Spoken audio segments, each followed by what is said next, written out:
என் அன்பிற்குரிய மக்களே, அண்ணன் தம்பிகள், நான் சொல்லுகிறேன், நான் ஒருவேளை நாளைக்கு இல்லாம கூட போலாம், ஆனா நான் சொல்கிறேன், அண்ணன் சீமான் அவர்கள் குறித்து ஏன் சீமான் சில பேரை வெறுத்தார் என்று பல பேர் பல கதையை சொல்றான்.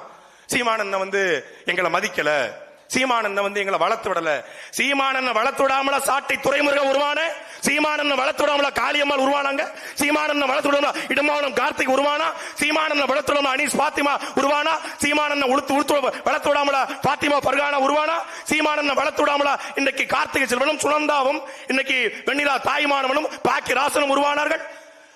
அழகுபடுத்துகிற தலைவன், பார்த்து பார்த்து ரசிக்கிற தலைவன் எங்கள் அண்ணன் சீமான் அவர்கள். சொன்னா ஒருத்தன் சொன்னா, என்கிட்ட சொன்னா, என் பிள்ளை சத்தியமா சொன்னா, ஈரோடு இடைத்தேர்தல் 10,000 வாக்கு தானே வந்திருக்குன்னு கேட்டேன். நல்ல வேலை 15,000 வாக்கு வரல, வந்திருந்தா உங்க அண்ணனை கையில பிடிக்க முடியாதுன்னு ஒருத்தன் சொன்னா, அவன் தான் துரோகி, துரோகி, அவன் தான் துரோகி.